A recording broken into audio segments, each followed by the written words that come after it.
जिंदगी ऐसी बना जिंदा रहे दिल साद तू।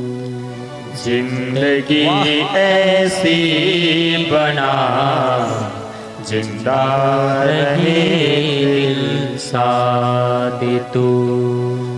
जिंदगी ऐसी बना जिंदा रहे दिल साद तू। तू न हो दुनिया में तो दुनिया को आए याद तू। तू न हो दुनिया में तो दुनिया को आए याद तू। जिंदगी ऐसी बना जिंदा रहे दिल साथ तू।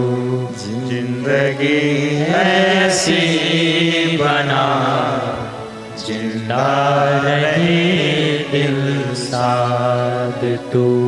तू न हो दुनिया में तो भी दुनिया को आए याद तू। जिंदगी ऐसी बना जिंदा रहे दिल साथ तू। जिंदगी ऐसी बना जिंदा रहे दिल साथ तू। तू न हो दुनिया में तो भी दुनिया को आए याद तू। तू न हो दुनिया में तो भी दुनिया को आए याद तू। जिंदगी ऐसी बना जिंदा रहे दिल साथ तू। जिंदगी ऐसी बना जिंदा रहे दिल साथ तू। तू न हो दुनिया में तो भी दुनिया को आए याद तू। तू न हो दुनिया में तो भी दुनिया को आए याद तू। बोलिए सद्गुरु भगवान की जय। संत भगवान की जय। भक्त भगवान की जय।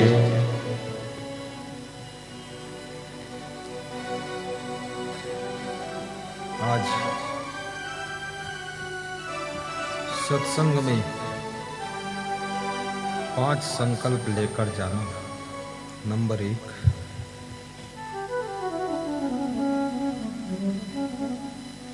अपने परिवार के सुख शांति और उन्नति की चिंता करना।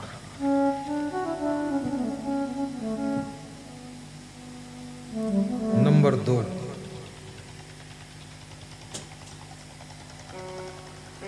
अपने क्रोध को काबू करना।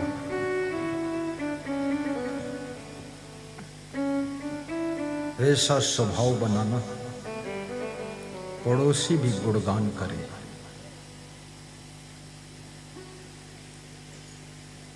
ऐसे कर्म करना कर्म की सुगंध फैले।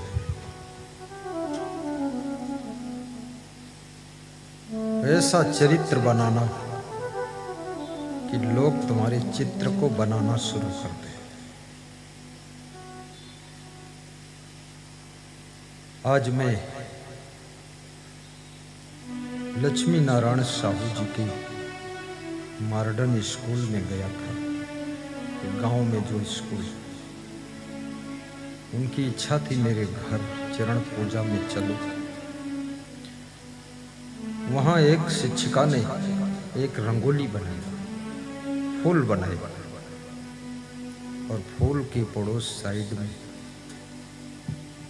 उसी रंगोली से जो रंगोली का पाउडर होता है रंग बिरंगा, उससे गुरु का फोटो बनाया, चित्र बना दिया। तो मैंने देखा तो मैंने पूछा किसने बनाया, तो उसको बुलाया, बताइए।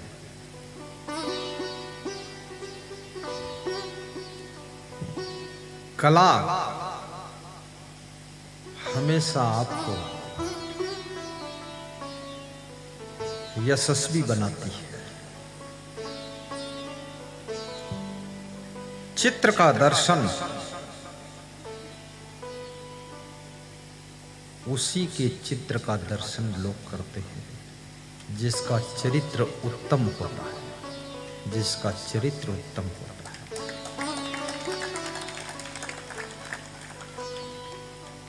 चित्र तो कागज पर दीवार पर होता है, चित्र तो मुर्दा होता है, लेकिन जिंदा लोगों के चरित्र को प्रभावित करने की शक्ति रखता है। इसलिए अपने घर में चरित्रवानों के चित्र लगाना, वीरों के चित्र लगाना, देशभक्तों के चित्र लगाना, महान संतों के चित्र लगाना, घोड़े गधे के चित्र लगाने की जरूरत नहीं है। यदि आपके माता पिता अच्छे हैं तो उनका भी चित्र लगाकर दर्शन करना।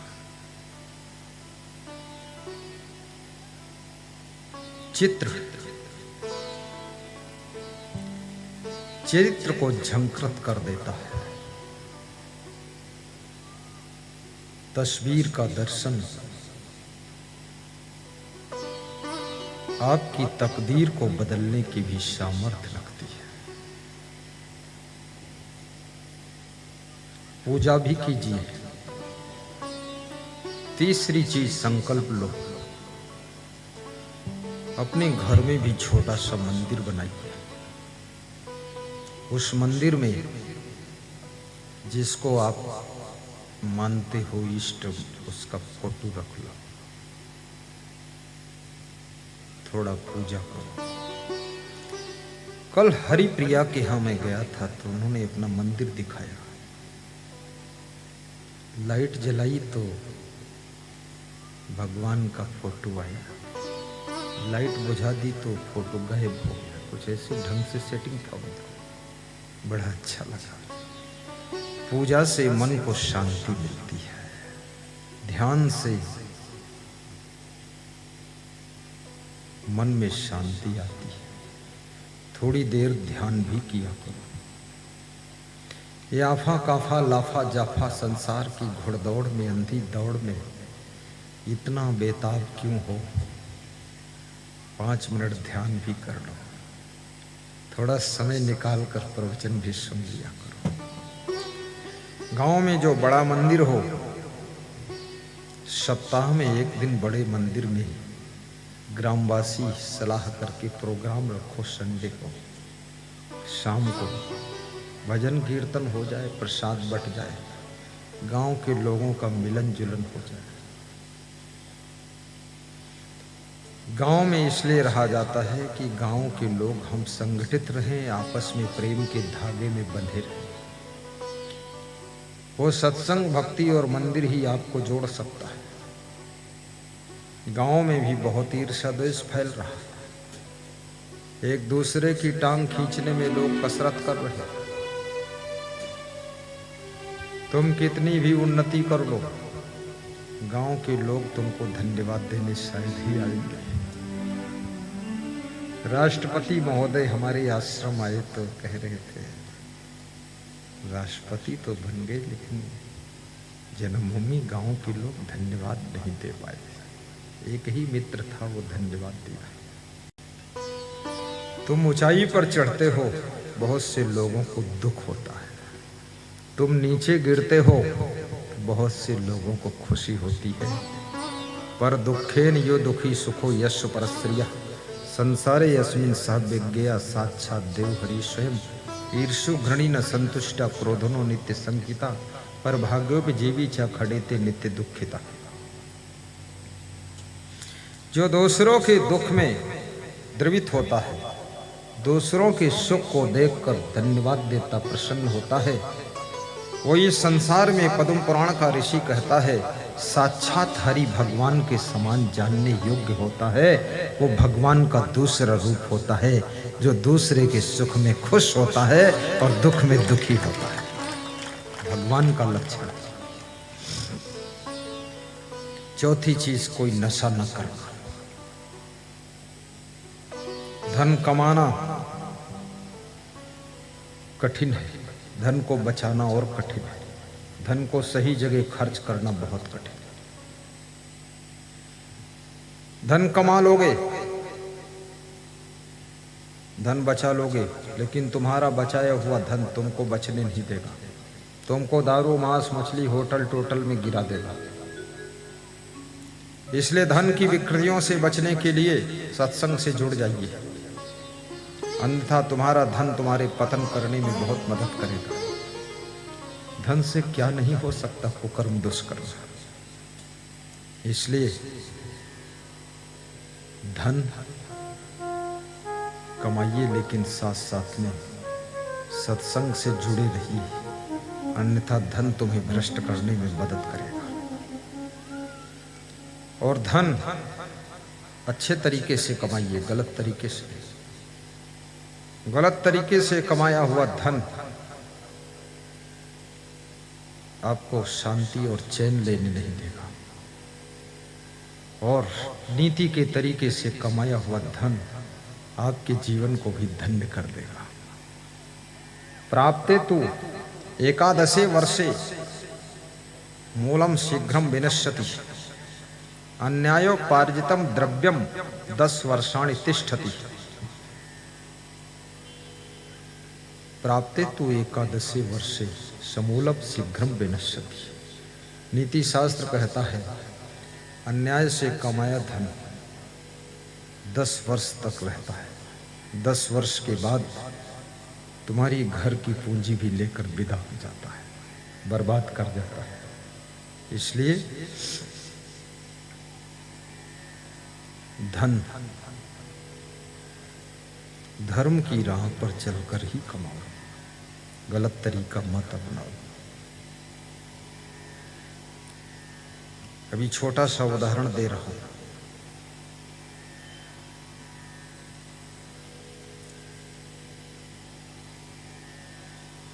ठंडी का महीना है, कंबल चाहिए। एक आदमी जाता है, मजदूरी करता, मेहनत करता, कंबल खरीदता, ओढ़ लेता, ठंड मिट जाती है।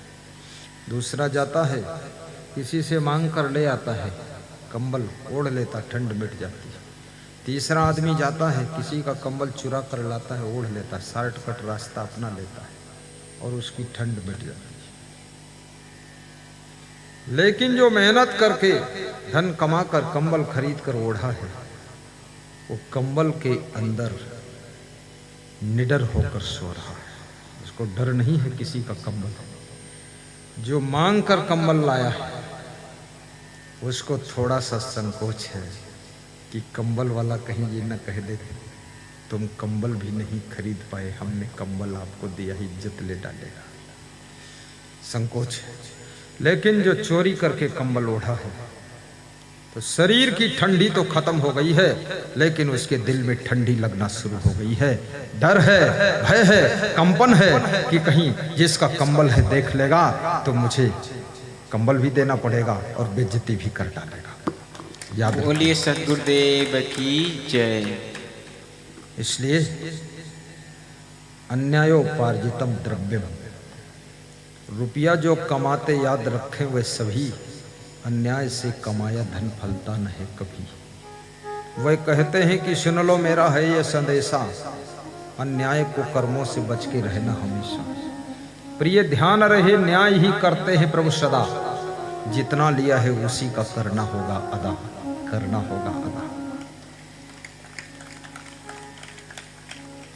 प्रिय ध्यान रहे न्याय ही करते हैं प्रभु सदा, जितना लिया है उसी का करना होगा अदा, करना होगा अदा। जितना लिया है उसी का करना होगा अदा, करना होगा अदा। प्रिय ध्यान रहे न्याय ही करते हैं प्रभु सदा, जितना लिया है उसी का करना होगा अदा, करना होगा अदा।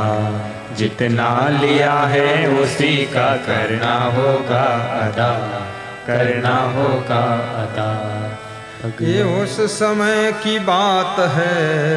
एक भिखारी गृहस्थ किसान को अपनी कहानी सुना रहा। ये उस समय की बात है जब मैं गृहस्थ था, निर्धनता के दुख में सदा रहा व्यस्त था, सदा रहा व्यस्त था। निर्धनता के दुख में ही सदा रहा व्यस्त था, सदा रहा व्यस्त था। चिंता लगी थी दूसरी, संतान नहीं थी। उस संकट में काम बुद्धि भी कुछ करती नहीं थी, काम करती नहीं थी। संकट में काम बुद्धि भी कुछ करती नहीं थी, काम करती नहीं थी। संकट में काम बुद्धि भी कुछ करती नहीं थी, काम करती नहीं थी। कैसा विवश हो भाग्य का तो, कैसा विवश हो भाग्य का तो फेर यही है। भगवान के घर देर है, अंधेर नहीं है, अंधेर नहीं है। भगवान के घर फल तो सभी मिलता यही है, सभी मिलता यही है। कर्मानुसार फल तो सभी मिलता यही है, सभी मिलता यही है। दूसरा संकल्प ले लेना, पांचवा, कि आपस में प्रेम से रहेंगे, मिलजुल कर रहना, गम खा कर रहना।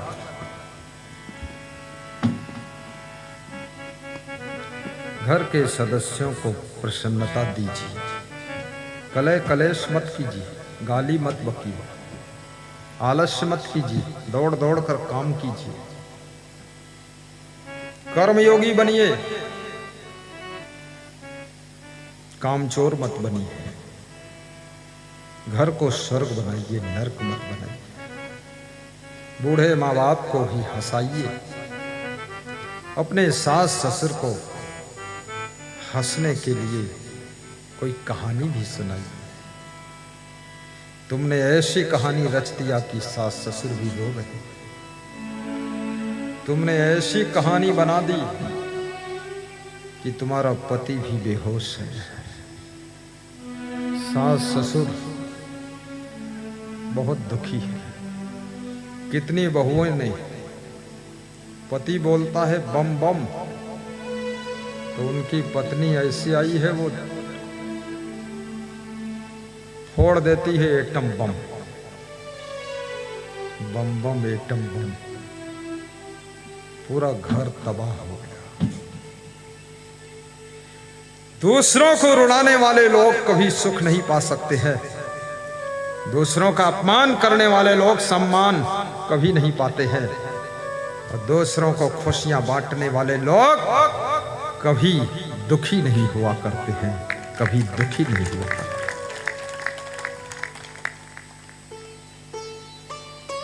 किसको अहंकार दिखाते हो, किसके लिए अहंकार दिखाते हो? जिस शरीर का जवानी का अहंकार करते हो, जवानी जाने वाली है। बुद्धि का अहंकार करते हो, स्मरण बुढ़ापे में खोने वाला है। वाणी का अहंकार करते हो, ये वाणी भी मुंह से बोल नहीं पाओगे, गिलास भर पानी मांगने की सामर्थ्य नहीं रह जाएगी। बहुत पढ़े लिखे होने का अहंकार करते हो, सारा पढ़ा लिखा बुढ़ापे में सब भूल जाएगा, इंग्लिश के मीनिंग भी याद नहीं आएंगे। ये घमंड के खंड खंड कीजिए श्रीमान जी, और विनम्र हो करके अपने घर के लोगों को खुशियों के समुद्र में डुबा दीजिए।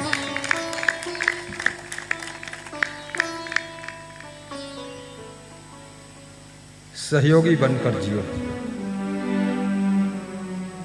आप सबका जीवन मंगलमय हो, सबको सुख शांति मिले, नित्य ज्ञान सुनो।